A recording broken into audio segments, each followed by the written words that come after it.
Olá pessoal, tudo bem? Hoje eu vou falar sobre as leis da refração e da reflexão para ondas eletromagnéticas.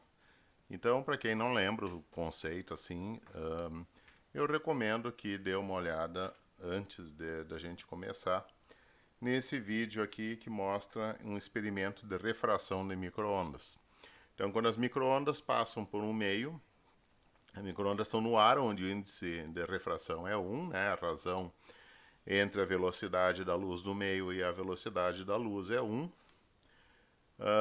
nós vamos ter praticamente que a luz no ar livre vai se propagar com velocidade equivalente àquela no vácuo.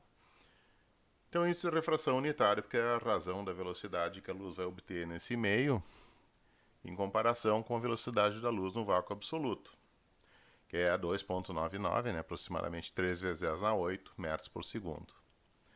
Então, quando a luz passa daí para um meio que tem um índice de refração maior, por exemplo, um plástico, ou um acrílico, ou qualquer meio transparente, as microondas não têm problema de transparência. A microondas passa pelo vidro tão bem como a luz visível. Mas, por exemplo, um pedaço de PVC, um pedaço de isopor, né, um pedaço de plástico vai fazer deflexão do feixe de microondas de acordo com as leis da reflexão que nós vamos ver daqui a pouco. Tá? E também vai ter o efeito da refração. Então esse vídeo aqui mostra o efeito da refração de microondas por uma placa de plástico que não é transparente, só para a gente ver que o efeito ocorre para qualquer onda eletromagnética, para qualquer meio que seja dielétrico. Então nós temos aqui, né, praticamente uma descrição do que é o problema. Existe uma onda incidente, tá? Os planos aqui dos máximos aqui da onda incidente.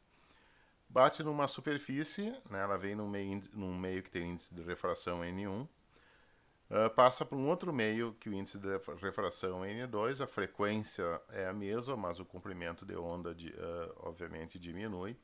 O comprimento de onda no meio vai ser o comprimento de onda no ar ou no vácuo dividido pelo índice de refração.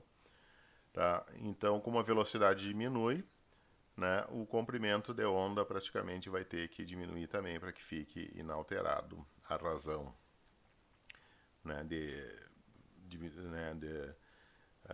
a razão daí entre o comprimento de onda no meio e a velocidade no meio, que a razão entre eles vai ser a frequência praticamente da onda no meio. A frequência sempre é inalterado, que muda comprimento de onda e velocidade. Na onda refletida que está no mesmo meio, o comprimento de onda vai ser o mesmo, né? A frequência vai ser o mesmo sempre em qualquer uma dessas situações. Então a gente tem uma onda incidente, uma onda refletida e uma onda transmitida ou uma onda refratada. Tá? Então esse é o fenômeno que a gente vai ter. Então olhando aqui os planos de comprimento de onda, o ângulo de incidência vai ser igual ao ângulo de reflexão, toda vez que você sai de um meio assim que tem o índice de refração N1 e tu passa por um outro meio que seja plano, né, e que tem o índice de refração daí N2, tá, maior ou menor. Olhando o plano do vetor de propagação, que é o vetor de Poynting da onda, eu tenho um ângulo de incidência e o ângulo de reflexão, que são os mesmos. Então esse aqui é o plano que contém o campo elétrico da onda. O campo elétrico ele pode se incidir normal ao plano ou perpendicular ou, né, paralelo a ele, dependendo aqui se o campo magnético que vier orientado ou não. Mas enfim, a gente tem uma incidência de campo elétrico que é que é perpendicular e uma incidência de campo elétrico que pode ser paralelo. Daí no caso para a reflexão não faz diferença. Uma onda, por exemplo, que incide que ela não tem uma polarização definida, com a reflexão ela passa a ter uma polarização. Então o que acontece? Existe um ângulo chamado ângulo de Brewster, tá? Que se uma onda não vier polarizada e ela for refletida, essa reflexão vai acontecer com o vetor campo elétrico perpendicular daí a essa direção normal aqui ao plano. Tá? Então, como é que a gente verifica nessas situações a lei de Snell, que me dá daí o ângulo de refração? Porque o ângulo de reflexão ele não é tão interessante. Se a gente fizer um gráfico, por exemplo, da luz para diferentes ângulos de reflexão entre 0 e 90 graus, o ângulo de refração vai ser o mesmo, que mostra a lei zero da refração daí, tá? Que seria o primeiro princípio da refração. Mas a lei de Snell vai ter um desvio angular do feixe, né, dos raios transmitidos, né, que seriam os raios refratados, em comparação com a direção dos raios incidentes, e todas essas direções são feitas com ângulos com respeito à normal. Tá? Então, uma incidência normal seria 0 graus, uma incidência oblíqua aqui, né, seria que é 45 graus, e essa incidência aqui seria 90 graus, que não seria uma incidência, porque o raio iria correr paralelo à superfície, então o efeito físico não tem. Então, como é que a gente faz essa conta? Né? A gente considera um ponto A de observação que fecha um triângulo BD. Então, aqui eu tenho um triângulo ABD. Tá? O ângulo desse vértice vai ser o ângulo de incidência, que é o θi. Nesse segmento BD, a luz teve que percorrer um intervalo, tá? Que vai ser a velocidade da luz vezes o intervalo de tempo. E que nesse ponto A aqui vai ter que percorrer, né, com essa velocidade no mesmo intervalo de tempo para chegar aqui no ponto. E fechando o vértice aqui, vocês vão ter o ângulo θt, que seria o ângulo transmitido ou o ângulo de refração. Tá? Então a gente percebe que existe um triângulo aqui dentro do meio e outro triângulo fora, e existe o vínculo que esse intervalo de tempo aqui tem que ser o mesmo. Ok? Então, no mesmo tempo dt, ΔT, que é a luz com a velocidade VI leva para percorrer o ponto B para o ponto D, tá? A porção do plano luminoso com uma velocidade VT vai chegar no ponto R. Tá? E, obviamente, né, isso vai requerer que a VT, velocidade das ondas transmitidas, seja menor do que a incidente, que saiu no meio de menor índice de refração para o maior. O segmento daí AE vai ser menor que o BD. Consequentemente, esse índice de refração vai ser maior que esse.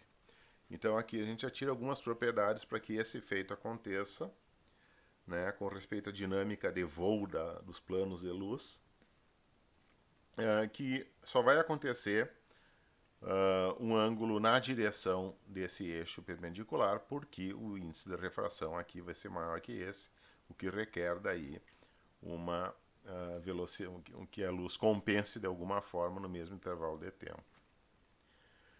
Os triângulos ABD, que esse aqui é ABD, e o AED, tá? Eles têm a mesma hipotenusa. Então, vocês olham aqui que está o cateto oposto a esse ângulo, o cateto adjacente. Essa aqui é a hipotenusa. Aqui eu tenho o cateto VI ΔT, que é oposto ao θi. E aqui eu tenho o cateto adjacente, que é o segmento AB. Mas a hipotenusa é a mesma, tá? Tanto do triângulo de cima quanto do triângulo de baixo. Então a gente faz agora as relações trigonométricas, né? Que a gente conhece os catetos opostos. E tiramos daí os catetos opostos em função, tiramos da hipotenusa, tá aí os catetos opostos. Então aqui nós temos que BD é VI ΔT, AE é VT ΔT. Seno de θi sobre o segmento BD vai ser o seno de ΔT sobre o segmento AE. Aí resumindo tudo e simplificando os ΔTs, que tem que ser diferente de zero, obviamente, né? Porque vai demorar sempre um intervalo de tempo, por menor que seja, mas não vai ser nulo, né? Então dá para simplificar dos dois lados. Então seno de θi sobre VI é seno de θt sobre VT. Se a gente usar, por exemplo, multiplicar pela velocidade da luz, nós vamos ter efetivamente o índice de refração. Então, NI seno de θi vai ser NT seno de ΔT. Ou seja, o índice de refração vezes o seno do ângulo de incidência vai ser o ângulo refratado, seno do ângulo refratado vezes o índice de refração, tá, desse meio aqui com mais alta refração. E isso é reversível. Se eu tivesse uma situação ao contrário aqui, seria efetivamente uma equação similar, tá? Que analisa simplesmente o tempo de voo dos planos das cristas, né, de máxima intensidade daí da luz. Uma outra forma de fazer isso é usar praticamente o pensamento de René Descartes, né, que ele era físico, filósofo e sociólogo e um monte de profissão junto, né, na época da Revolução Francesa, um dos intelectuais do Iluminismo. E René Descartes também resolveu isso baseado na definição dos índices de refração e também usando a questão dos caminhos. Okay? Então ele também fez uma análise por caminhos e também verificou a mesma fórmula de Snell, tá? Simplesmente usando a questão assim de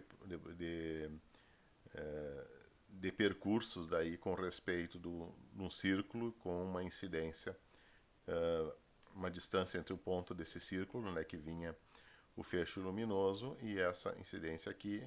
Aí, obviamente, com o índice de refração e esses percursos, ele viu que era reduzido pelo mesmo fator, e esse fator era a razão dos índices de refração. Tá? Então, também era uma outra fórmula inteligente, que era da ótica de René Descartes. Daí. Então, na prática, o que nós vamos ter é que se eu tiver um bloco aqui de acrílico, né, e um meio ar, por exemplo, ou água aqui em cima, a luz que vem de um meio, ela vai ter uma reflexão que vai ser com o mesmo ângulo, mas a refração vai ser dada pela lei de Snell, que é obtida tanto pela ótica geométrica de René Descartes, tá, ou como pela essa análise de percursos aí.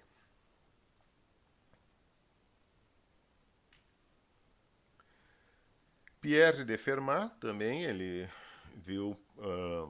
propôs o princípio da ação mínima, que normalmente norteia as pessoas a aplicarem isso em outras áreas, dizendo que se a natureza for fazer uma coisa, ela vai fazer o que gastar o mínimo de energia no menor tempo possível. Embora isso aí seja questionável, assim, esse tipo de hipótese, né? Por que a natureza deveria fazer uma coisa que sempre é no mínimo de tempo possível. Mas Fermat fez essa conjectura, né? Também outro grande intelectual matemático aí da antiguidade. Se eu tiver uma fonte, por exemplo, e um ponto de observação, a trajetória entre, se eu tiver normal a um plano aqui que passa por um ponto de incidência, de todas as trajetórias possíveis, a trajetória que a luz vai fazer é aquela que requer o mínimo de tempo. Ou seja, o percurso de um raio luminoso entre dois pontos é o que vai acontecer na natureza, tá? Que vai ser observado por uma pessoa aqui no ponto B, é que a luz vai incidir no olho da pessoa, tá? Usando uma trajetória que requer o mínimo de tempo possível. Então, de todos os caminhos possíveis, o que vai ser é esse aí. Tá? Então a gente pode usar o princípio de Fermat também para fazer essa obtenção da lei de Snell. Lembrando, né, que o princípio de Fermat ele é meio controverso assim na literatura, mas ele existe, né, aplicado em várias outras coisas, assim, princípio de ação mínima, é muito comum aí na mecânica a gente estudar isso. Então, se eu tiver aqui uma fonte de raios luminosos que incide num ponto, a diferença da direção da incidência do raio luminoso com respeito ao eixo normal ao plano é θi, que é o ângulo de incidência. Depois tem um θ transmitido ou θ refratado, num ponto P, que vai ficar abaixo aqui, né, dessa superfície, uma distância B abaixo da superfície, e aqui uma distância H acima. Tá? Então eu tenho aqui uma distância ΔX que fecha esse triângulo, e aqui eu tenho uma distância A menos X, que vai ser o cateto oposto a esse triângulo que tem como vértice o ângulo de refração. Calculando agora os senos desses ângulos, porque é o que normalmente vai na lei de Snell, são os senos. Seno de θi vai ser o quê? Tá? Vai ser o seno desse ângulo vai ser x sobre a hipotenusa, mas que é a hipotenusa? É h ao quadrado mais x ao quadrado, não meio. O seno de θt, que é o ângulo de transmissão aqui, ele é um pouco mais complicado. Ele é a menos x sobre b mais a menos x ao quadrado. Então, é um ângulo um pouquinho mais chato aqui de obter, mas é essa aqui a expressão. Tá? Aqui faltou um meio, que que ficou escondido. O tempo de percurso que a luz vai demorar para sair do ponto S e chegar no P, ele tem que ser o mínimo. Então é a velocidade da luz nesse meio dividido por essa distância, mais a velocidade da luz nesse meio dividido por essa distância. Tá? Então, essa distância SO, tá? Então, SO sobre VI mais OP ou PO sobre VT, que é a velocidade no segundo meio, tá? Vai ser o tempo de voo que a luz vai ter para sair daqui, vir aqui e chegar aqui. Tá? Então, substituindo aqueles senos ali, tá? SO é dado por essa expressão e OP é por essa expressão. Agora, como as velocidades são constantes, nós temos que achar qual é o ponto que isso aqui dá o máximo, né? Em que valor que isso aqui é o máximo.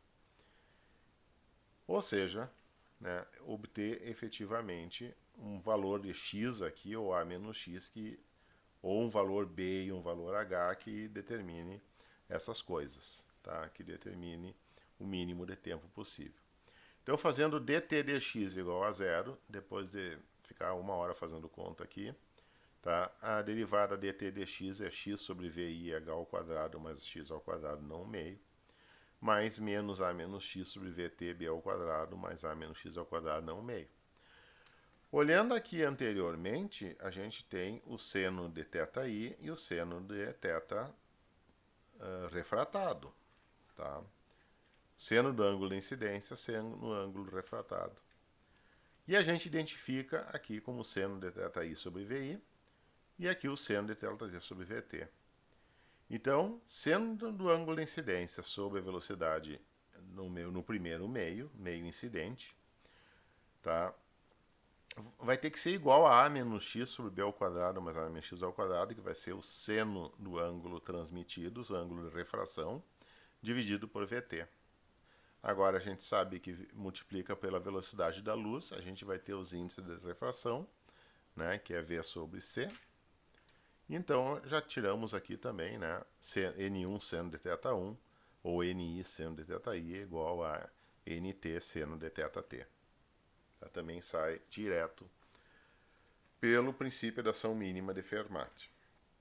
Então sai tanto geometricamente quanto por ali. Então está obtido daí a lei de Snell por essas fórmulas. Tá? O caminho óptico entre dois pontos S e P, quando passa por um monte de meios com índice de refração diferente, tá? Se passa do índice de refração menor para o maior, a deflexão é para um ângulo menor que o de incidência. Se passar aqui do menor para o maior, a deflexão é no ângulo maior que incidência. Tá? Então, o caminho óptico praticamente é a soma das aplicações das leis de Snell toda vez que eu tiver uma diferença de índice de refração de um meio para o outro. Tá? Então, se eu pegar o tempo que é S1 sobre V1, tá? Então esse S1 sobre V1 é esse tempo 1, S2 sobre V2 é o tempo 2, S3 sobre V3 é o tempo que demora para sair daqui e chegar aqui, e assim por diante até o final. Depois de m camadas, eu vou ter que o tempo t vai ser a somatória de igual a t1 a m, dSi sobre vi, né? Ou seja, sei lá, 1 sobre a velocidade da luz, os índices de refração vezes o SI. Tá? Esse aqui é o tempo necessário para que se percorra um caminho óptico constituído de muitas camadas e diferentes de índice de refração. E se eu simplesmente trocar assim, considerar um meio assim, onde os índices de refração varia com uma função da altitude, tá? Então o índice de refração ele vai com uma função, não é mais com camadas, a gente troca essa soma discreta por uma integral. Então o caminho óptico vai ser uma integral daí, ds até p, né?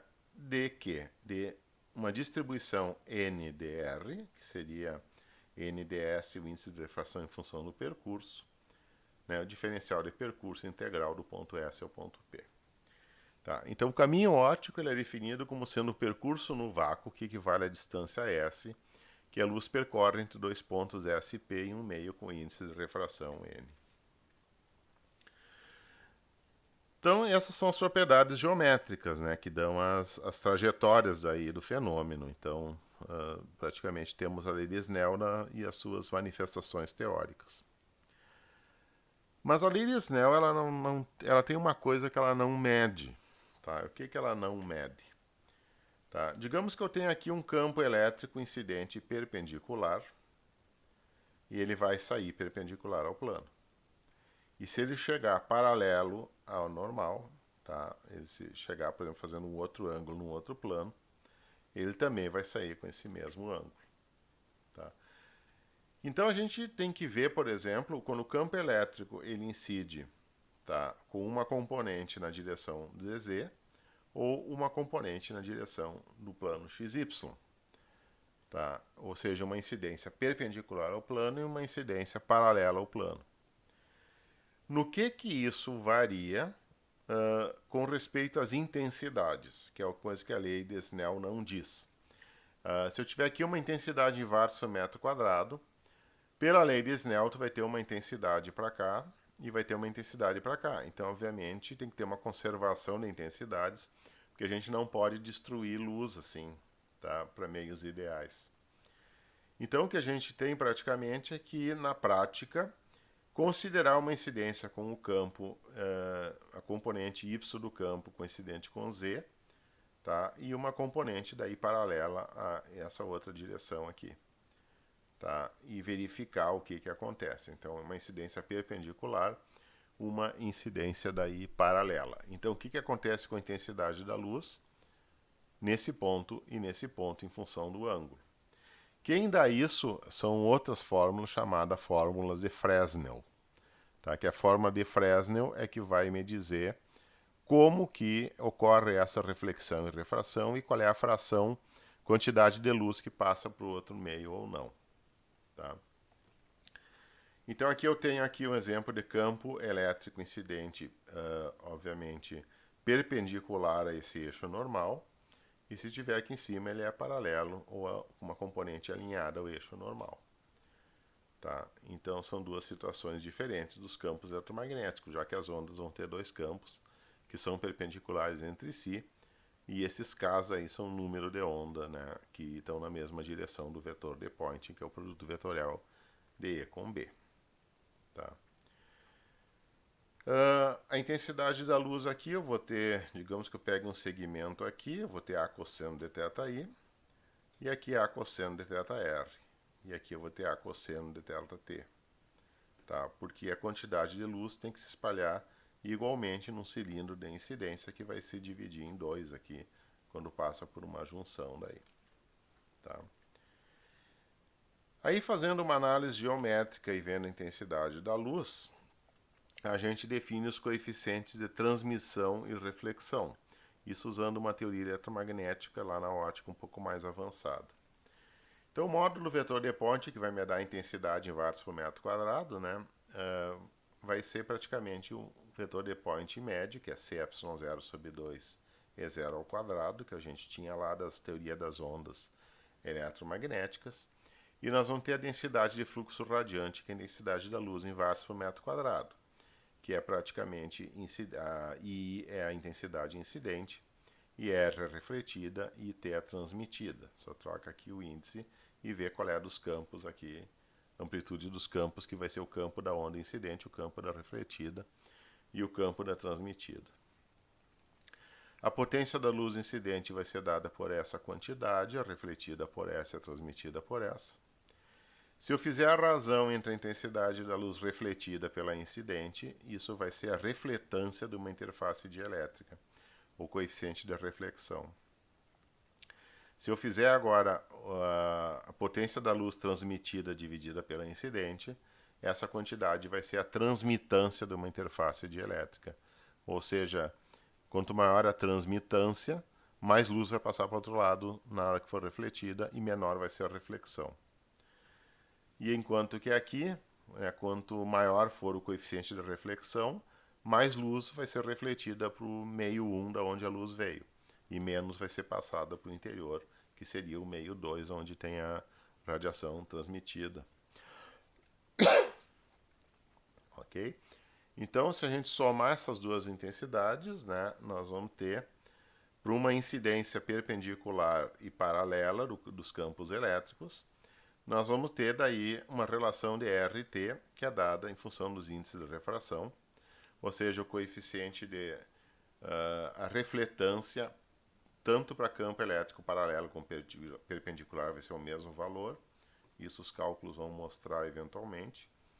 E o coeficiente de transmissão, né, que é a transmitância, vai ser a mesma para campo elétrico perpendicular ou campo elétrico paralelo à normal da interface entre os dois, tá, que vai ser dada por essa expressão aqui.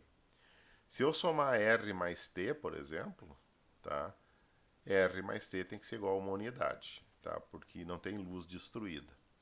Tá? Se eu somar simplesmente a luz que foi se eu fizer uma soma, por exemplo, aqui da potência da luz transmitida sobre a incidente com a transmissão, com a refletida pela incidente, isso vai dar uma unidade.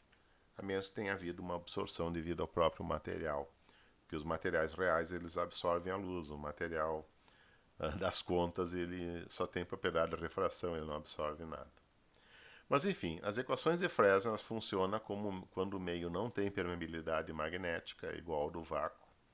Então, a permeabilidade magnética do meio incidente é igual à permeabilidade magnética do meio do segundo meio, que é o meio onde a luz foi transmitida, que é aproximadamente a permeabilidade magnética do vácuo.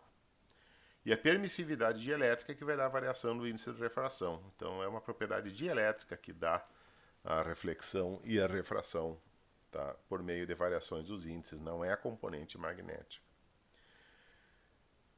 Então, que a velocidade da onda, né, praticamente é 1 sobre raiz de μ epsilon, né? Então, como μ é constante, se variou é porque variou o epsilon, que é a permissividade dielétrica, para os meios dielétricos. Então, a amplitude do coeficiente de reflexão é dado por essa expressão, e a amplitude do coeficiente de transmissão é dado por essa expressão aqui, tá? Que são as fórmulas de Fresnel. Existem várias formas de escrever as fórmulas de Fresnel. Por exemplo, se a gente definir um ângulo de Brewster, aonde para uma luz incidente não polarizada, eu tenho a luz refletida totalmente polarizada, com o plano de polarização perpendicular ao plano de incidência, e com uma luz refratada que também é totalmente polarizada, tá? Eu consigo reescrever em termos desse ângulo de Brewster. Só saber que esse ângulo existe, não precisamos fazer muita conta sobre isso no nosso nível.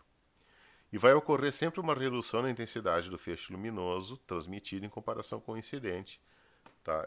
E também com o refletido em função do ângulo de incidência, porque daí tem a ver com orientação com respeito desse ângulo, a refletância e a transmitância. Então a soma do coeficiente de transmissão e reflexão, que é o R mais T, que, né, o R paralelo, o R perpendicular, mais o T paralelo, ou T perpendicular, tem que ser sempre igual a 1 pela conservação do número de fótons, né?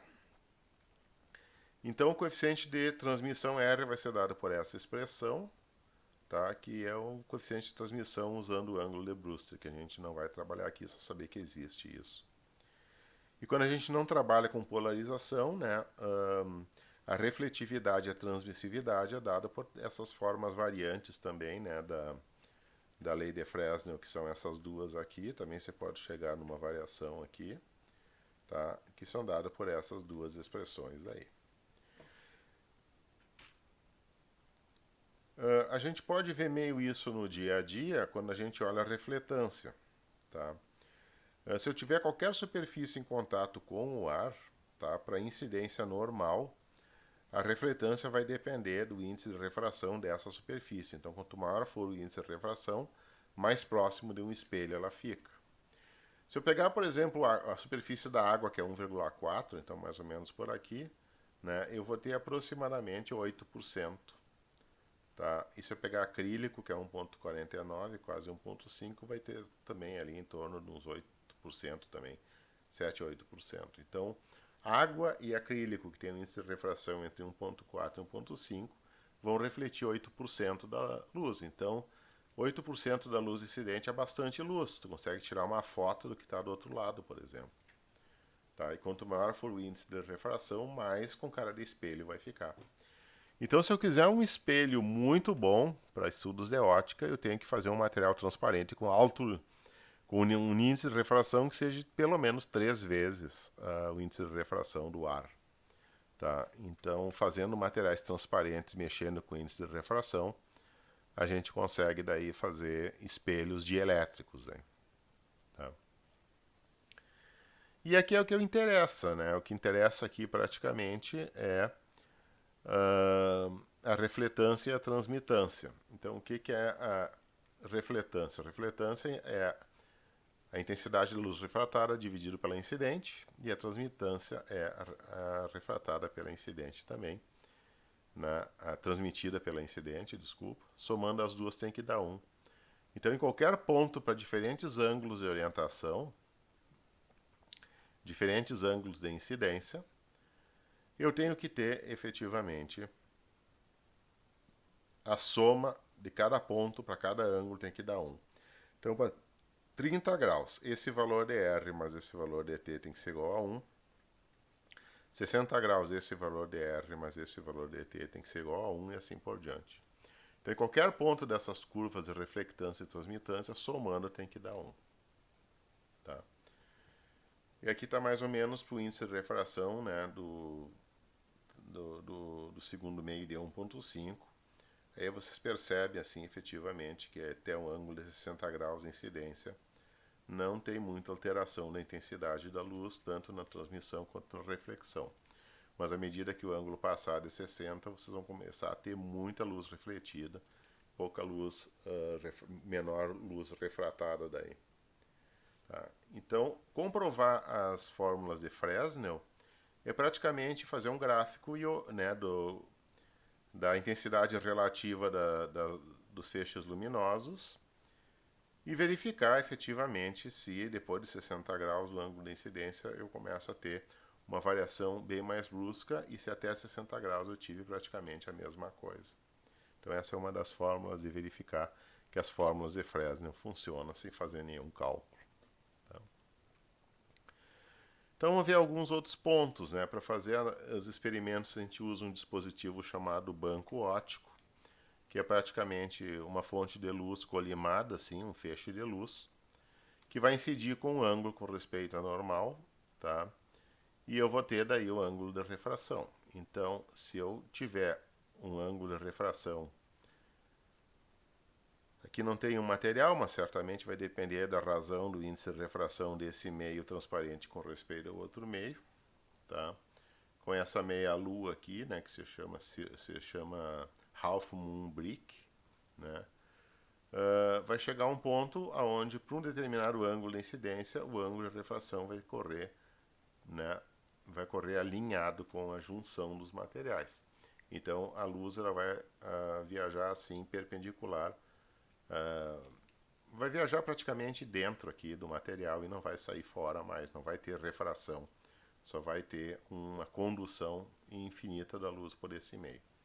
Então, aqui vocês podem ver diferentes ângulos de luz, né, vai ter a refração, mas depois num certo ângulo de incidência aqui num prisma, a luz praticamente ela é toda capturada. Então, se a gente construir um prisma com índice de refração que seja alto o suficiente, e dependendo do ângulo do vértice do prisma, o prisma vai funcionar como um espelho. Tá? Esse lente vai funcionar como um espelho devido às propriedades dielétricas dele. E esse é o princípio de funcionamento da fibra óptica, né? Se eu colocar um emissor aqui de luz infravermelha, né? Que daí a luz infravermelha ela é modulada digitalmente para transmitir informação. Se eu tiver um cilindro aqui comprido de meio transparente, tipo vidro, ou fibra, ou orgânica, ou qualquer coisa, existe um ângulo que nunca vai ter, a luz nunca mais vai sair de dentro e pode ser conduzida indefinidamente, pelo fato dessas propriedades do ângulo crítico que dão a reflexão interna total. Então, essa fibra aqui pode ter vários quilômetros e praticamente a luz vai ficar confinada dentro e vai ser conduzida por vários quilômetros aí. Então aqui a gente vê, né, iluminado num ponto, aqui vocês não veem praticamente luz, mas a maior parte da luz daí vai estar né, na seção reta do cabo, e esse cabo é flexível, então essa luz pode ser conduzida, tá? Conduzida daí para mesmo fazendo várias voltas assim, tá? Claro que tem que cuidar, o ângulo de dobragem dessa fibra, ele tem que ser tal que sempre o ângulo de incidência dentro, com respeito às paredes da fibra, seja maior que o ângulo crítico. Porque se for menor que o ângulo crítico, vocês vão ter perda de sinal, porque o sinal vai sair para fora da fibra transparente. Então, se quiser que conduza dentro, a incidência tem que ser sempre menor que do ângulo crítico. Existe um fenômeno chamado reflexão interna frustrada, aonde vocês vão ter a refração, mas dependendo da orientação angular aqui, vai acabar a refração. Então, se eu pegar um prisma, por exemplo, eu consigo refração, mas se eu continuar girando o prisma, a refração some. Então, por que isso aconteceu? Isso se chama reflexão interna frustrada. Tá? Aqui vocês têm prisma, por exemplo, com reflexão interna total. Então, esses prismas são ótimos espelhos. Aqui a fibra ótica, um bastão, tá, de material transparente tipo vidro, vocês vão ter, desde que mantenha esse ângulo interno, vocês vão ter a condução ali. Tá? Mas na reflexão interna frustrada, que vai acontecer assim, se tu pegar um prisma e colar num outro, por exemplo, não vai ter mais reflexão total. Parte da luz vai passar para o outro prisma e vai ser defletida. Tá? Então o que acontece vai ser isso aqui, ó. Tu manda a luz por uma face. Se não tivesse segundo prisma, tu teria 100% da luz vindo nessa direção. Como tu colocou um segundo, tu passa através. Tá? Parte da radiação do prisma passa para o outro. Então aqui funciona assim, ó, metade da luz vem numa direção e metade da luz vai na outra direção. Exatamente. Tá? Então, dois prismas constituídos nessa parte aqui, vocês vão ter um feixe de luz incidente, parte vai numa direção, parte vai ser transmitida. E se vocês tiverem, por exemplo, a luz vindo nessa direção, ela vai ser transmitida nessa. Ok? E parte vai voltar também nessa direção aqui. Então, esse divisor de feixe serve para eu pegar um feixe de luz, que é caracterizado por uma amplitude de frequência em fase, e quebrar ele em dois caminhos diferentes. Então, eu pego um pouco dessa luz, tá, e eu converto em dois caminhos diferentes. Então, esses aqui são dois típicos divisores de feixes, que são dois prismas em formato de quadradinho. Se vocês pegarem um quadrado de material, não vai funcionar. Tem que ser dois prismas cortados e colados um no outro, usando uma cola especial que tem um índice de refração igual ao dos meios, assim. Tá? E aqui vocês têm um espelho daí semi-polido, né? Onde parte da radiação passa para o outro lado e outra parte é refletida. E o grau de polimento é que vai dar metade daí do feixe transmitido e metade do feixe refletido. Esses divisores de feixe eles são extremamente importantes quando a gente está fazendo um instrumento chamado interferômetro de Michelson, que eu preciso pegar um feixe de luz coerente, tipo um laser, e dividir em dois lasers que têm uma relação de fase entre eles. Tá? Daí eu uso esse divisor de feixe e eu crio dois caminhos aí diferentes para a luz. Então essa aqui é a tecnologia de divisor de feixe. Pode parecer simples com esses parafusos de alinhamento e coisa e tal, mas esses dispositivos são extremamente caros. Em torno aí de $2.000 cada pecinha dessas aqui, né, para estar dentro das especificações óticas com o máximo de rigor possível. Né? Tá? Reflexão interna frustrada é um recurso que o pessoal das óticas usa, que é a tal da película anti-reflexo, né? Se eu tiver, por exemplo, um índice de refração N1, que seria o ar, e a luz vindo e passando por um índice de refração, que é o vidro da lente, tá? E não tiver frustração, vai ter uma luz para determinados ângulos aqui, vai ter uma luz transmitida que vai ser de intensidade, né? Onda refletida que vai ser de intensidade razoável. Então, com reflexão interna, vocês vão ver a presença da luz espelhada aqui na lente. Mas se vocês fizerem uma película de um material assim, uma cobertura, assim, de alguma forma, uma película orgânica, por exemplo, que o índice de refração seja intermediário, vocês frustram a reflexão e maior parte da luz vai passar para dentro daí e não vai ter muita luz refletida, vai ser bem reduzida essa reflexão, que seria a luz aqui com a película anti-reflexo. Então, sem anti-reflexo, que é um óculos barato, vocês praticamente podem usar a lente da pessoa que estão conversando como um espelho, para ajeitar o cabelo, coisa parecida. E se tiver anti-reflexo, vocês não vão enxergar nada, simplesmente vai passar através. Tá? Hoje em dia é muito difícil não venderem uma lente que não tenha anti-reflexo, porque ninguém quer reflexão interna total no óculos. Tá? Outra coisa que a gente tem que saber também, né, é a reflexão da luz por metais. Eu posso pegar uma pastilha de elétrica e fazer um revestimento com ouro, com prata, com cobre, alumínio, tá? E isso vai funcionar como espelhos também. Só que não são espelhos dielétricos, são espelhos mais condutores. São espelhos de precisão, usados, por exemplo, no telescópio James Webb, né, que praticamente é o melhor telescópio espacial que você tem na atualidade, que você pode procurar mais na internet sobre o que é o telescópio James Webb. Tá? Então, vocês têm, por exemplo, aqui a refletância, e em função do comprimento de onda. Então, o que a gente percebe aqui? Tá? Qual é o material, tá? Quais são os materiais que são os melhores refletores para infravermelho? Então, se eu estou no infravermelho aqui, que seria o caso do James Webb, tá? Seria praticamente muito bom colocar o ouro, né? Porque o ouro aqui ele tem quase 100% de reflectância. Então, para fazer um espelho, obviamente, tu vai querer 100%. Tá? Se colocar cobre, por exemplo, aqui ele já não vai estar tão bom assim. O cobre não é tão bom, embora seja muito mais barato. E o alumínio nem pensar. O alumínio é péssimo para infravermelho aqui. Ele não tem muito boa reflectância. Então, toda vez que eu estou trabalhando com um telescópio ou um instrumento que trabalha no infravermelho, tá? Em geral o revestimento é de ouro ou prata. Tá? Na porção visual aqui do espectro, tá? Alumínio não é muito bom, né? Não tem tanta reflectância assim. Cobre, assim, ele reflete bem mais assim no vermelho, né? Mas se vocês olharem aqui no azul já não reflete tanto, cai bastante.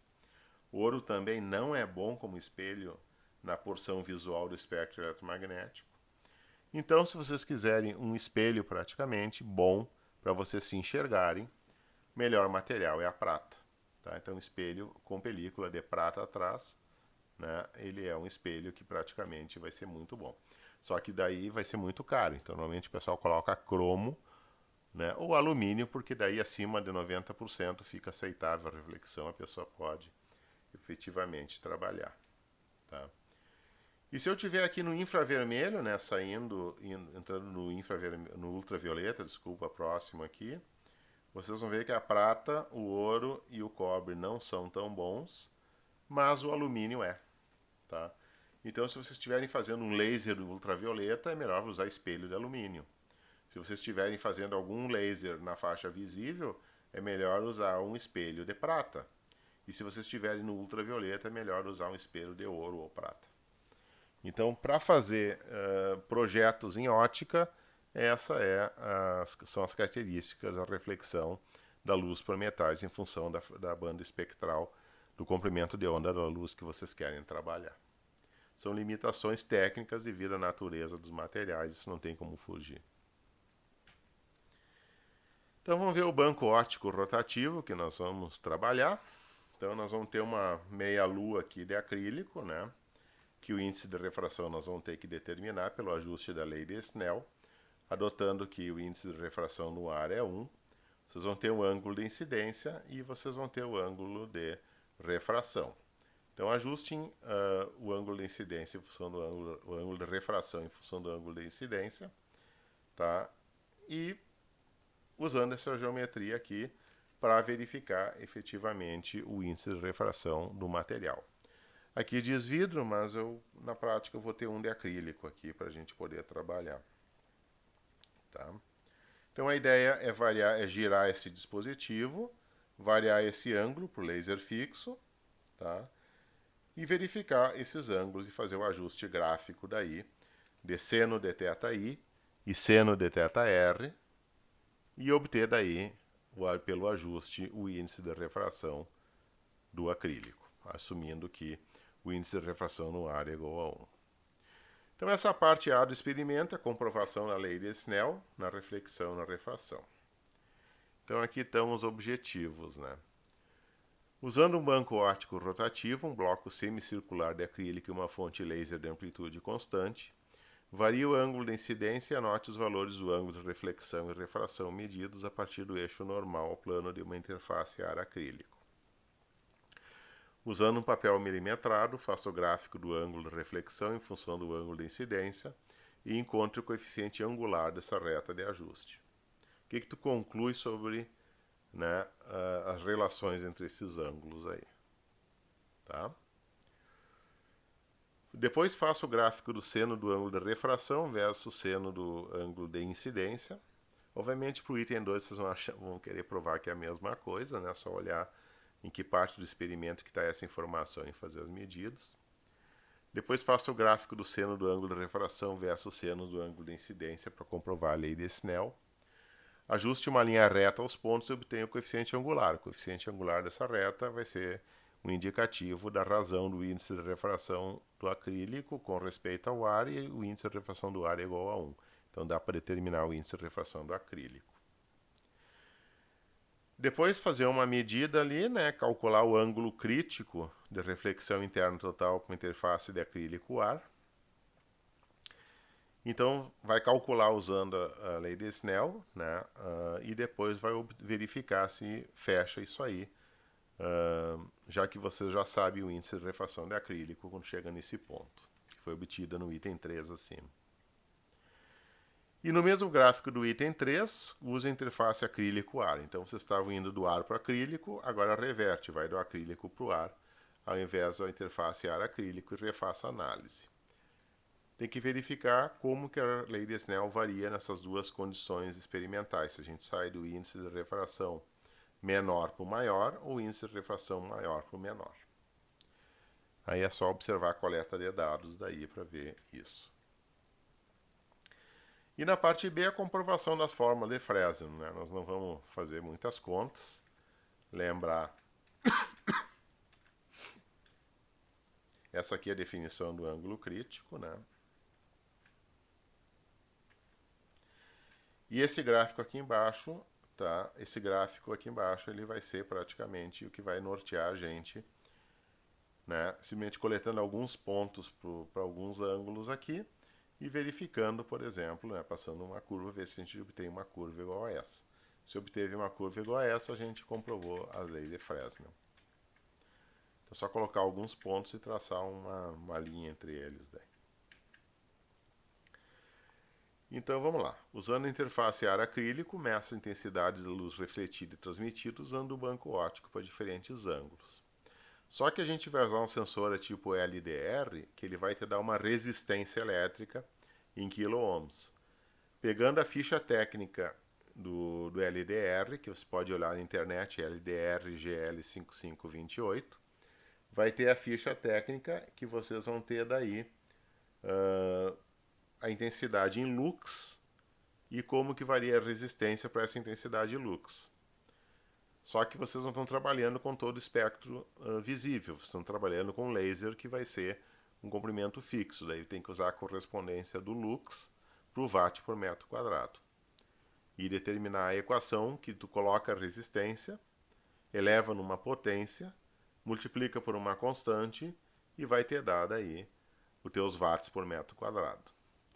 Tendo esses watts por metro quadrado, tu vai dividir o watt por metro quadrado da radiação transmitida, dividida pela incidente, e se tiver refletida, dividida pela incidente também. Se não tiver refletida, vocês vão ser zero.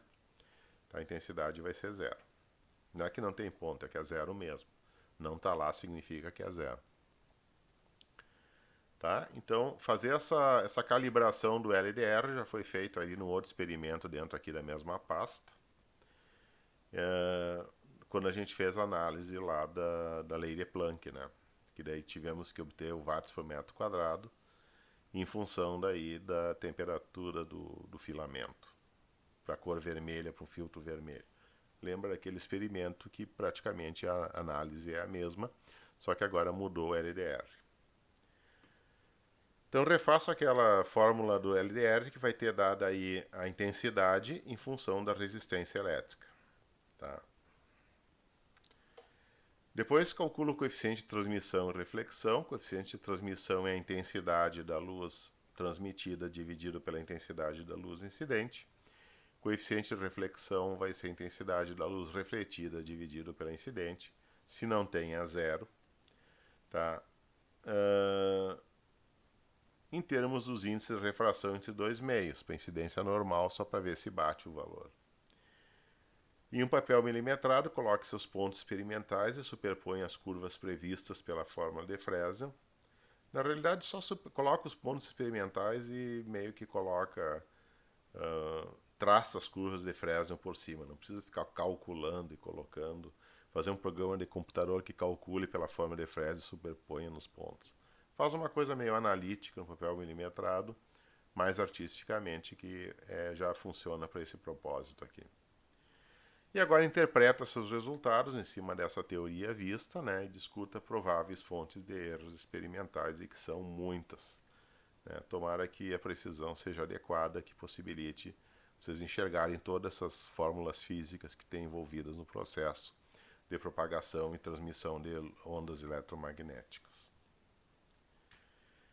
Então tá, vamos agora olhar todo o experimento de uma vez só e vamos coletar os dados.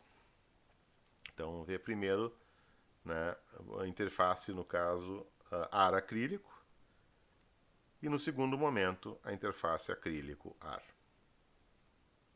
Então, vamos lá para a interface, então, ar acrílico.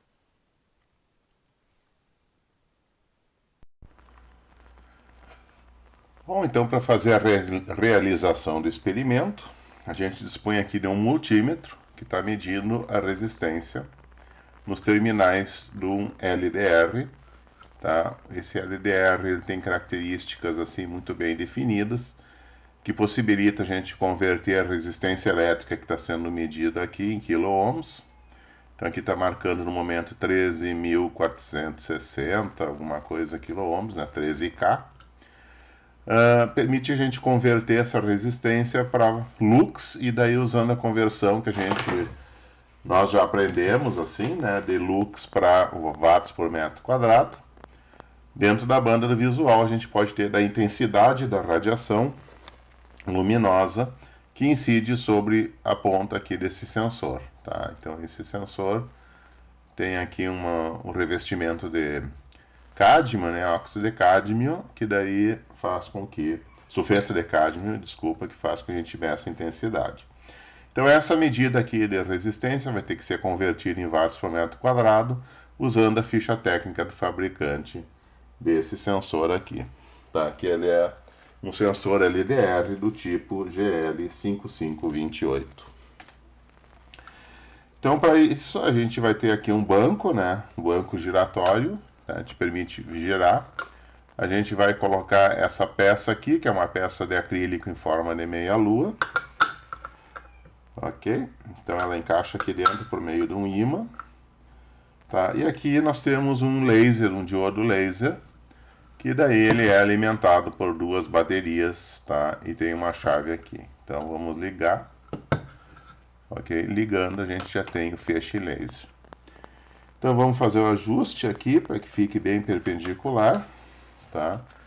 E eu, obviamente, vou ter que apagar a luz aqui para poder medir a intensidade. Então, a gente vê aqui, por exemplo, ó, que está incidindo uma radiação laser em 628 nanômetros, 662 nanômetros, que está dando uma leitura da resistência de 1 kΩ.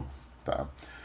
Se eu tirar, obviamente, o sensor do caminho do laser, eu vou ter uma outra leitura que tem a ver com a luz ambiente. Então, a gente pode assumir que a luz do laser é a luz mais forte que tem, e desprezar essa captação da luz ambiente daí. Tá? Então vamos ver. Então, no caso da incidência normal, a gente não espera, né, que uma fração da luz seja refletida. Então aqui eu vou ter exatamente para um ângulo de incidência de zero, eu vou ter o ângulo de refração de zero. Então vamos dar uma olhada. Tá? Vamos dar uma olhada aqui. E a gente tem efetivamente, né, o ângulo de incidência zero e o ângulo de refração zero aqui também. Tá? Então vamos lá. Estou medindo o ângulo, medindo a intensidade, né? Eu tenho 2,7 aproximadamente. Você pode fazer uma média das leituras, 2,6. Escolhe uma leitura aí apropriada. E depois a luz aqui que passa do outro lado vai ter ali uma leitura um pouco diferenciada, né? Vai ser diferente, que vai ter uma absorção daí devido ao acrílico e parte da luz vai voltar daí na direção do laser, tá? Então isso aqui é o ponto para o ângulo de incidência igual a zero. Então, para o ângulo de incidência igual a zero, o ângulo de refração vai ser zero, tá? O ângulo refletido, obviamente, vai ser 90 graus, o ângulo, né, transmitido vai ser zero. Aqui eu não tenho como medir a luz que volta, mas eu tenho que medir com a luz que incide, então eu vou ter aqui a luz incidente, que vai ser esse valor aqui, tá? E depois eu vou ter, obviamente, a luz transmitida que vai ser medida aqui daí. Tá? Agora vamos fazer uma variação de ângulo, tá? De 5 graus. Então girei aqui 5 graus, tá? Então, para 5 graus, eu vou ter a radiação incidente aqui, né, nesse valor. Pelo fato do diodo ficar ligado por muito tempo, pode ser que ele esquente um pouco, e ele fazendo um processo de aquecimento pode diminuir um pouco a intensidade. Então, tem que sempre fazer uma relação daí com a intensidade recebida daí por essa placa óptica daí. Aí a gente vai ver que já mudou um pouquinho, né? O diodo fica funcionando por algum tempo e já mudou um pouco. Tá? E aqui eu tenho a refração, que vocês podem olhar o ângulo aí direto.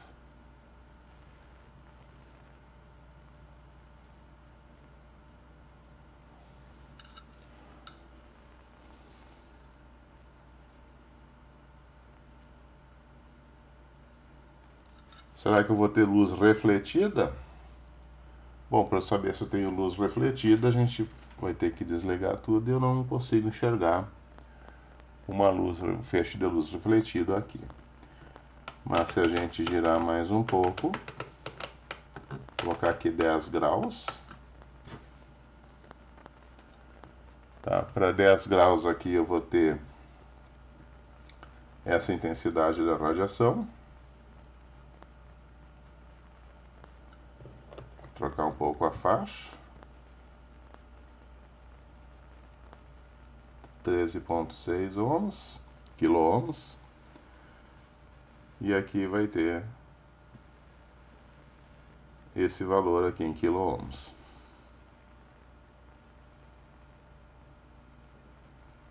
Varia bastante, né? Muita interferência de luz aqui. Mas assim, enfim, esse valor é o valor daí para 10 graus de incidência. Fazer 15 graus de incidência agora.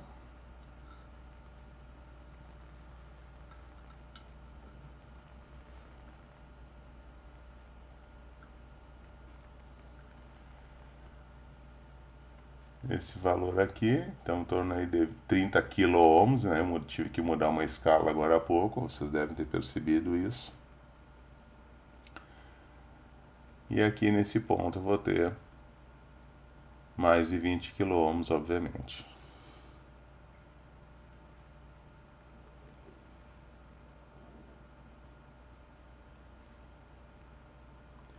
Então esse para 15 graus. Aqui para 20 graus.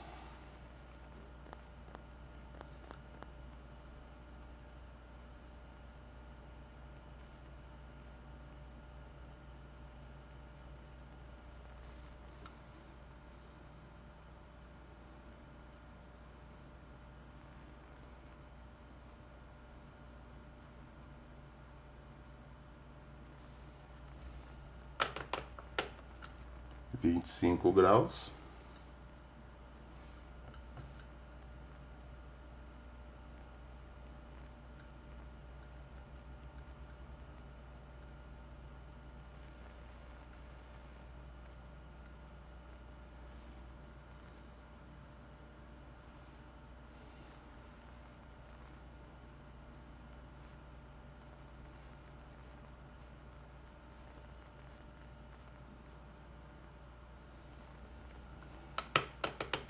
Trinta graus.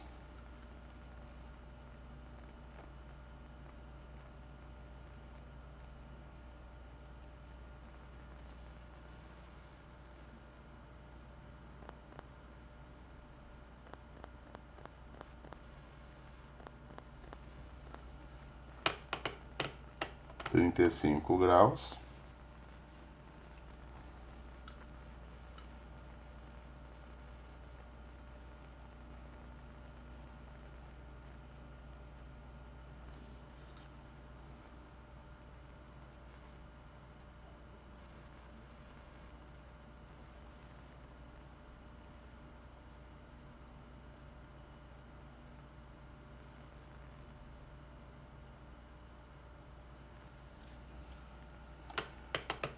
Quarenta graus.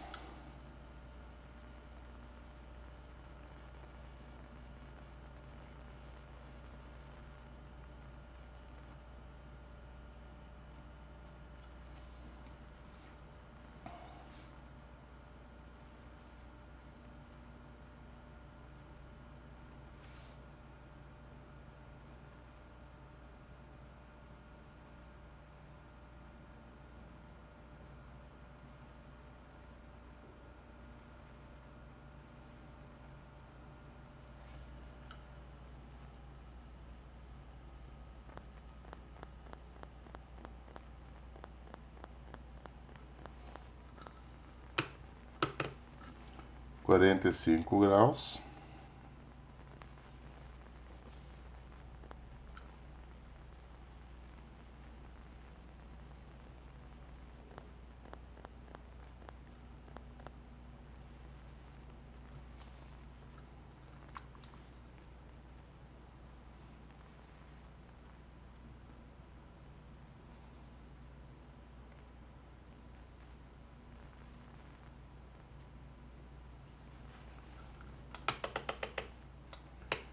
Cinquenta graus.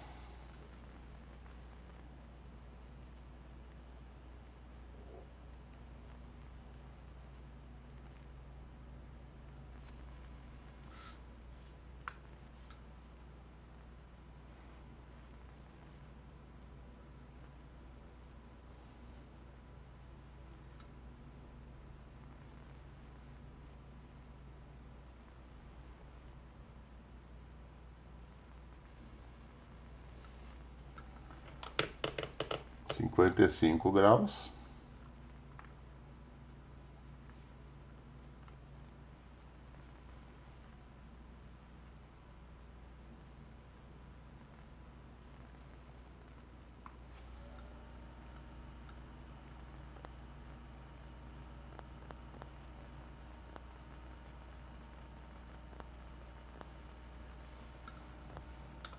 Sessenta graus.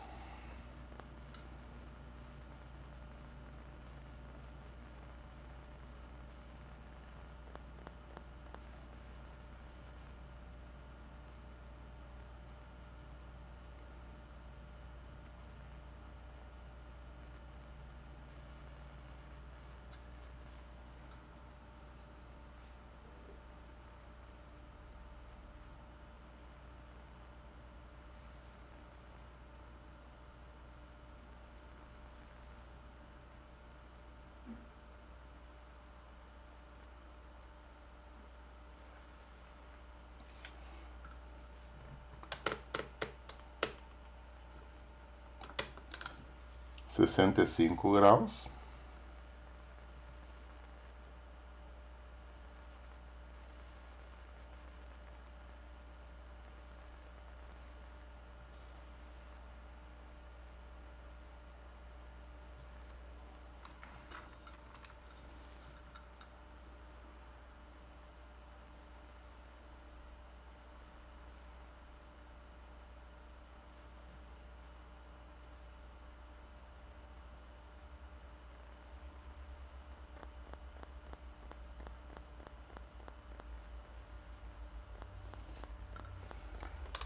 70 graus.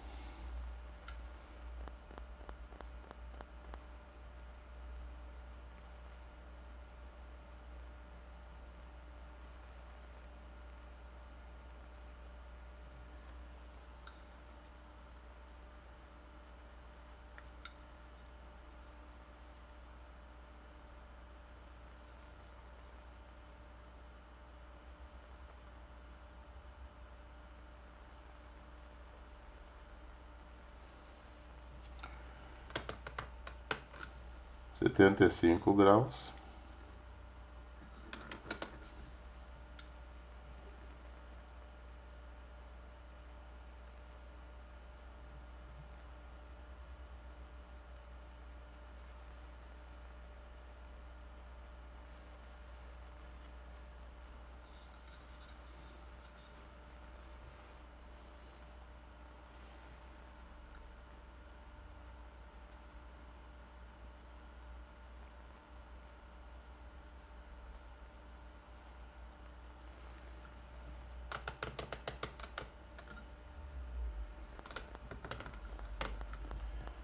Enfim, já temos os pontos coletados, né? A gente pode fazer agora só uma observação para verificar o ângulo de incidência, porque o ângulo refratado a gente já tem, já podemos determinar aqui o índice de refração do acrílico.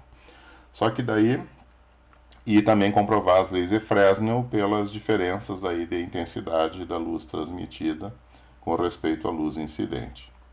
A luz refletida, ela é bem mais fraquinha, então a gente não consegue visualizar aqui. Então só vou repetir o experimento agora para a gente ver os ângulos, simplesmente apagando a luz. Ok? Então vamos verificar isso. Vamos inverter o prisma, melhor ainda. Inverter aqui essa meia-lua para achar o ângulo crítico. Então a gente percebe que tem radiação transmitida, que tem a radiação, né, refratada, obviamente, né? Você pode verificar até melhor. Vou repetir, né? Repetir as medidas aqui para deixar isso documentado. Então aqui vamos ver para o ângulo invertendo aqui, né? A meia-lua. Nós vamos ter aqui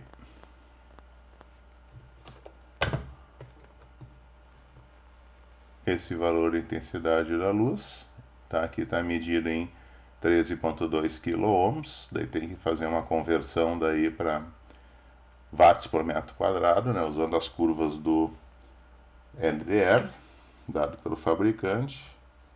Aí nós temos aqui saindo com ângulo zero, em torno de 39 kΩ. Tá? Fazer agora um ângulo de 5 graus.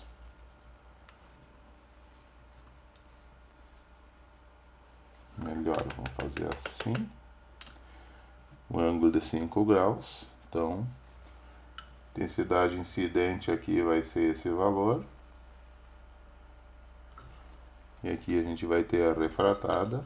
Vamos colocar aqui para ver bem o ângulo. Então aqui deu em torno de 10 graus.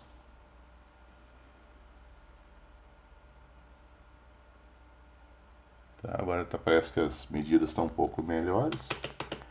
Vou colocar aqui 10 graus.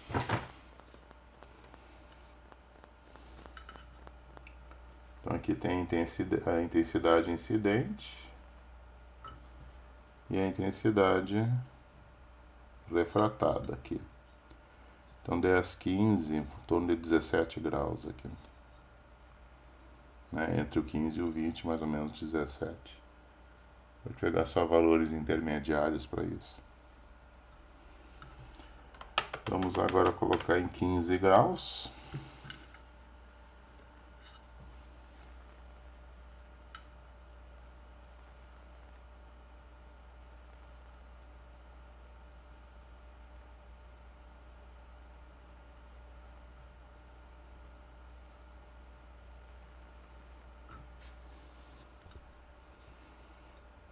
Então, esse ângulo refratado, 25 graus aproximadamente. Medir a intensidade da luz que sai a 25 graus.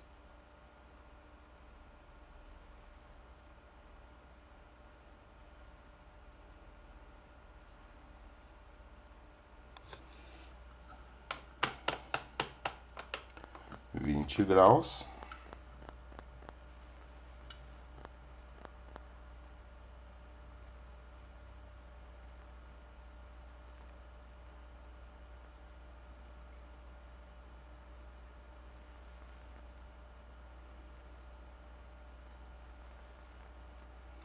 Os LEDs decididamente eles flutuam bastante assim a intensidade, isso que eu estou usando com pilha nova aqui. Então para 20 graus o ângulo de incidência, o ângulo de refração aqui vai ser entre 30 e 35, então vamos botar ali em torno de 33 graus.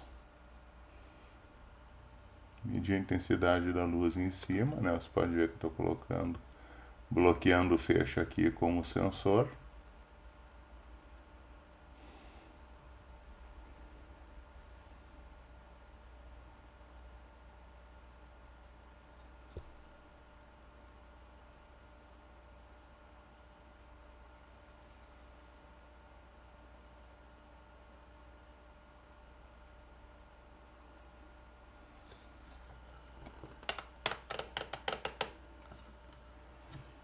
Vinte e cinco.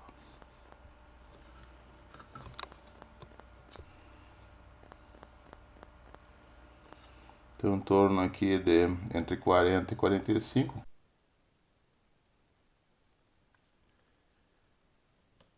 Coletada então a interface ar acrílico, vamos conectar agora a acrílico ar, invertendo daí a meia-lua. Vamos lá.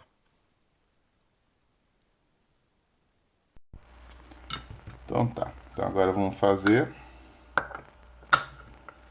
o meio agora do acrílico para o ar. Então vamos fazer uma inversão, sendo no meio de mais alta refração para o de menor. Então aqui o índice de refração é 1, aqui o índice de refração é do acrílico, que é determinado no caso anterior. Só que agora a lei de Snell inverte. Então vamos fazer aqui as nossas medidas.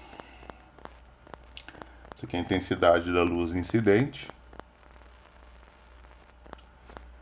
E a intensidade da luz transmitida, que é a refratada.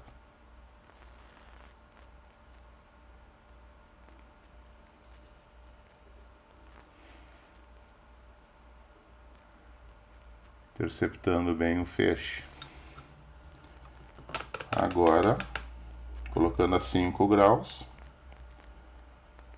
De novo, a intensidade da luz transmitida, da luz incidente.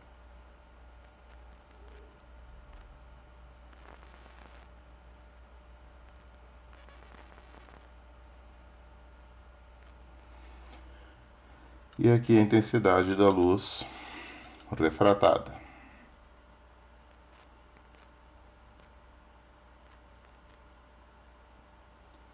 Então aqui para um ângulo de 5 graus, nós vamos ter aqui um ângulo de 5 graus, 6 graus aproximadamente, um pouquinho mais. Para 10 graus aqui no ângulo, nós vamos ter aqui em torno de 10, aqui é 15, então em torno aí de 12 graus. Então só vamos medir a intensidade incidente. E aqui a intensidade da luz refratada. Interceptando aqui bem o feixe. Esse é o valor da intensidade. Vou colocar 15 graus agora. Só para conferir a calibração aqui, a luz incidente vai ter em torno de 23. E aqui temos um ângulo aqui em torno de 20 graus, então para 15 graus temos 20 aqui. Então vamos fazer a medida da luz aqui, vamos ver, interceptar ela bem no ponto.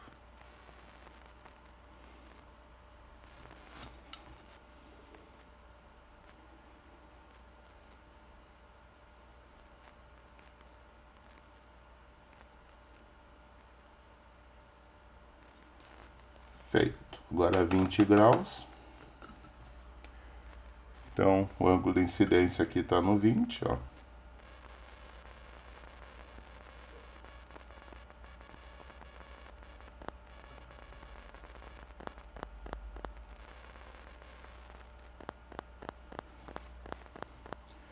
Aqui vai dar em torno aí de 25, em torno aí de 27 graus aqui.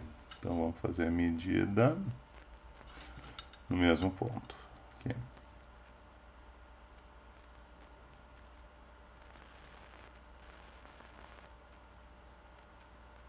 Então eu devo estar bem abaixo do ângulo crítico, porque eu não estou enxergando nenhuma reflexão para esse lado aqui. Vamos ver se a gente consegue chegar no ângulo crítico.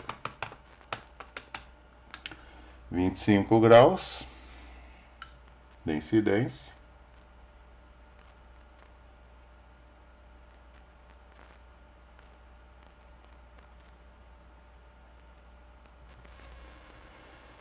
E aqui nós vamos ter em torno aí de 35, 36 graus aqui. Mais ou menos 36 graus. Eu posso olhar aqui um pouco melhor a escala. Então vamos ver aqui, medida da luz nesse ponto.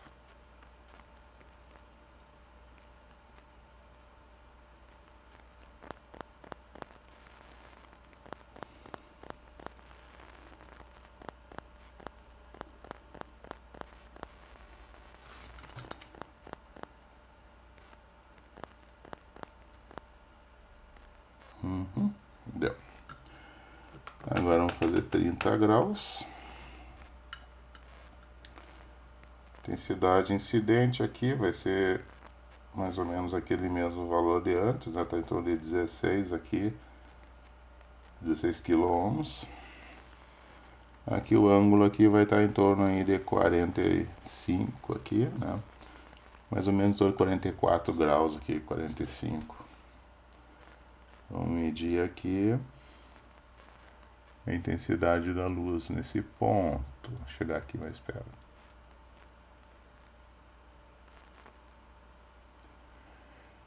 Praticamente é a mesma coisa, né? Então, estou tendo uma refração aqui sem reflexão, porque a intensidade aqui não está variando muito com o ângulo. Então, vamos ver 35 graus aqui.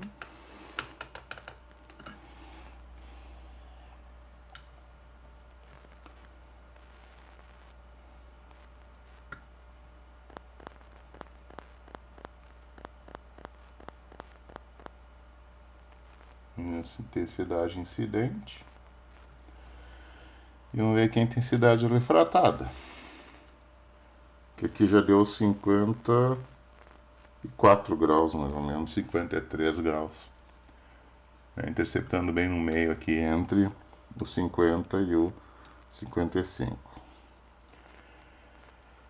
Então vamos ver aqui nesse ponto. Quanto que é a luz que está incidindo desse lado aqui.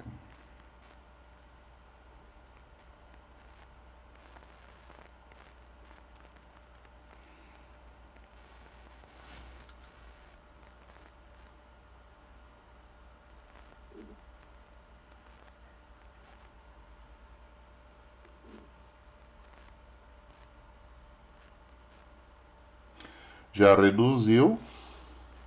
Por quê? Porque aqui eu acho que eu estou tendo uma luz refletida aqui. Então vamos ver se eu estou tendo uma luz refletida aqui mesmo. Ó. Então 35.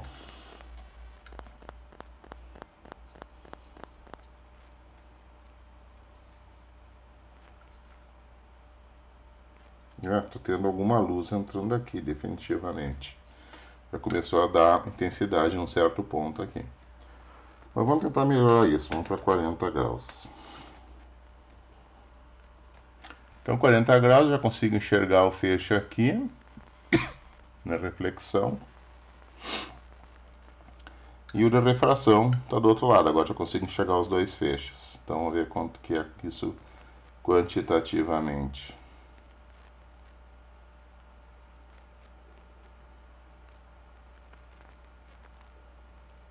Então essa aqui é a luz incidente. Aqui eu vou ter em torno de 40 graus aqui.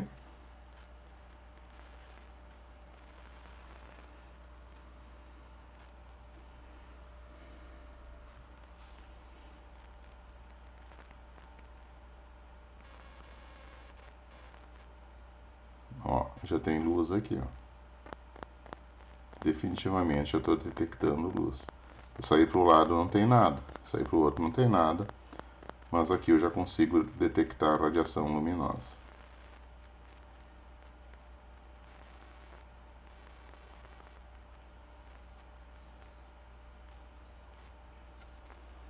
E aqui, nos 65 graus,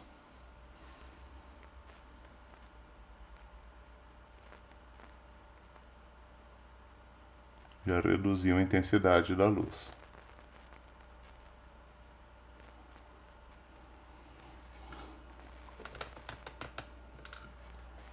Colocando em 45, eu já consigo enxergar a reflexão aqui. Já uma boa parcela da luz, ó, ela já incide nesse ângulo aqui.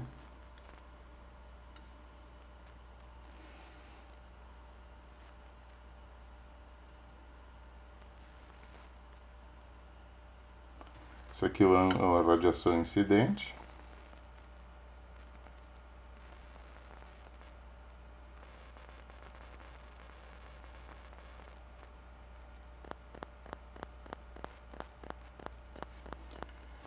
E aqui, a radiação refletida aqui está em torno já de 80 graus. Está fazendo um ângulo bem grande, mas a radiação, a intensidade caiu. Ó como subiu a resistência. Ó. Antes acima, aqui em cima em torno de 20 alguma coisa, né? 26, agora aqui já ficou bem pior a situação. Muito pouca luz está saindo aqui do outro lado.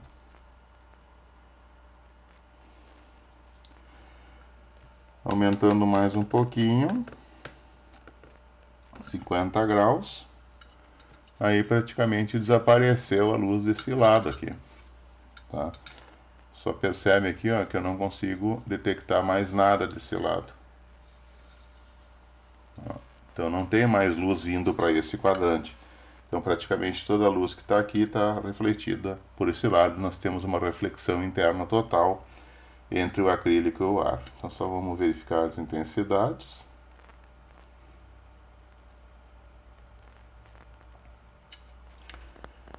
Aqui e aqui o mesmo ângulo.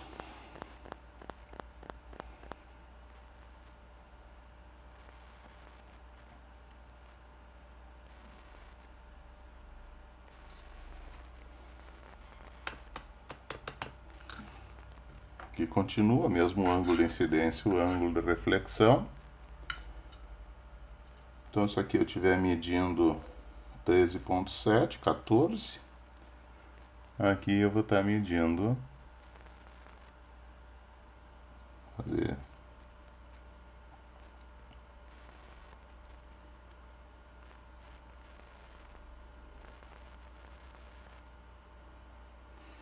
25. Então tem uns 10 aí, o fator de absorção do acrílico. Aqui é a mesma situação, continuo sem ter radiação desse lado. E para 60 graus, eu vou ter essa medida aqui.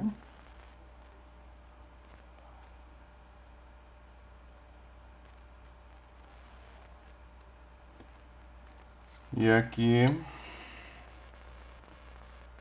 nesse ponto. Então a gente percebe assim que não está variando pelo menos a luz, né, a intensidade. Aqui já chegou um ponto que a luz transmitida vai ser zero. E aqui eu vou ter a luz incidente em torno do mesmo valor de sempre, parece que o diodo estabilizou. Aqui o ângulo vai ser o mesmo, você pode conferir ali depois.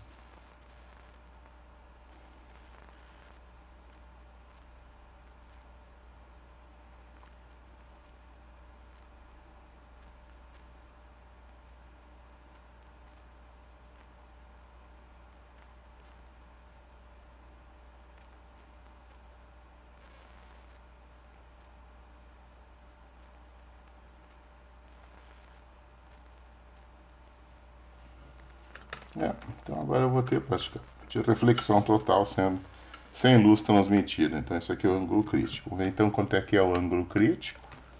Até onde que eu vou ter a luz refratada, refletida e vai começar a aparecer luz refratada. Então vamos ver. Ver se vocês conseguem, meio a olho, verificar quanto é o ângulo crítico. Ó, já começou a aparecer.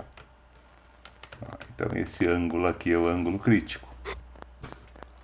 Se eu fizer uma incidência maior que essa, vou começar a perder aqui essa radiação nesse ponto e começar a aparecer a radiação nesse quadrante, que é o quadrante da refração. Aí é só aumentar mais um pouquinho que vocês já veem, ó. Aí eu já começo a ter uma luz refletida refratada. Só que quando o ângulo da luz refratada for zero, eu tenho o máximo na refletida. Ó. E as equações de Fresnel é no sentido de que por um determinado valor de ângulo, a intensidade da radiação incidente vai se dividir nessas duas aqui, sendo que vai depender do ângulo de incidência, quanto que vai ter de porcentagem da radiação nesse feixe ou nesse outro feixe aqui. Tá, então, vou tentar aí fazer, né, as raízes de Fresnel em função da intensidade, tá? E aqui já vai ter, ó, à medida que eu vou aumentando o ângulo, esse aqui vai se aproximando dos 90 graus, quando chega em 90 graus, desaparece porque a radiação está toda capturada aqui dentro, tá, do acrílico, meio transparente, ó, chegou, foi capturado e não existe mais refração, só vou ter a reflexão daí. Tá? Então aqui o ângulo crítico a gente considera daí esse valor, tá? E o ângulo crítico vai possibilitar vocês determinarem a razão do índice de refração do acrílico, né, dessa peça de acrílico, em função daí do ar, do índice de refração relativo ao ar. Ok? Então é interessante como aqui já está o ângulo. Tá? É interessante como o banco óptico rotatório, né, rotativo, possibilita a gente enxergar essas as equações de Fresnel, a lei de Snell também, né, também dá para ver muito bem, e o fato que o ângulo da incidência é igual ao ângulo da reflexão. Tá, então vamos dar uma olhadinha aqui, será que vamos conseguir? Não, porque a intensidade aqui é muito baixa. Não. Melhor é quando gira, assim que a gente consegue enxergar melhor.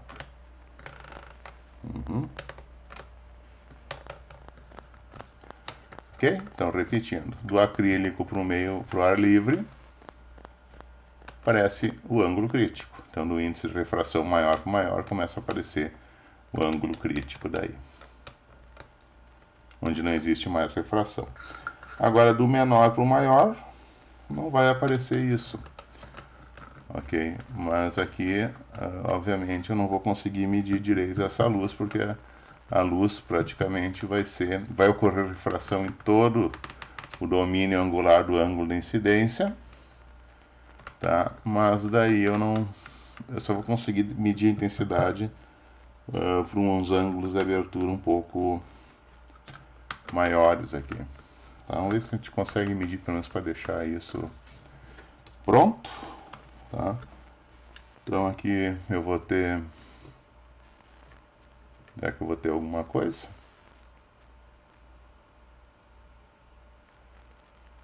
noventa graus,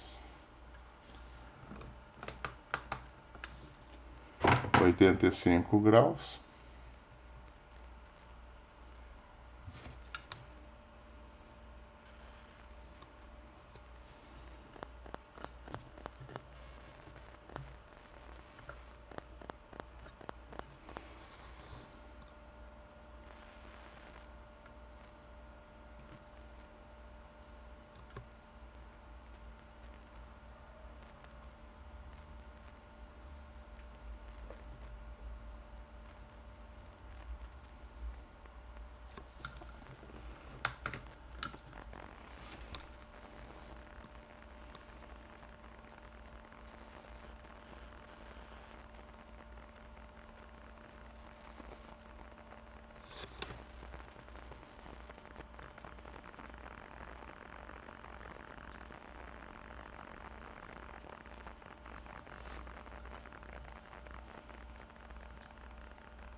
Os ângulos são claramente visíveis.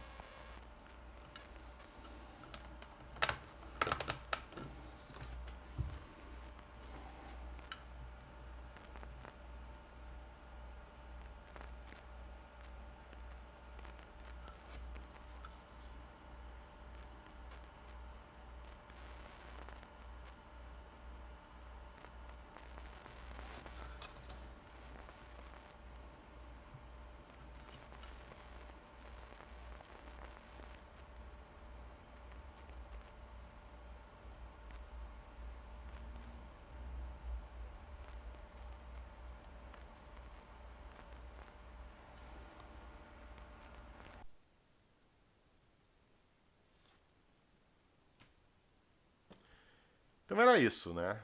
Vamos agora pensar no que foi obtido, né? E discutir os resultados aí e vamos aprender assim um pouco mais sobre os fenômenos de propagação da luz em materiais dielétricos aí. É muito importante esse conteúdo para quem vai trabalhar com ótica, tipo fazer um laser ou coisa parecida, tá? Ou então fazer um interferômetro óptico para fazer algumas medidas. Tá? Algumas medidas só podem ser feitas com interferometria, então tem que dividir feixe, aí tem esses métodos que eu já expliquei ali, né? E também tem que trabalhar com luz. Então, ótica é uma área bem complicada dentro da física, mas é a parte que faz os telescópios aí. Feito então dá para entender por que o telescópio espacial Hubble era um espelho prateado, enquanto que o James Webb Telescope ele é um espelho dourado.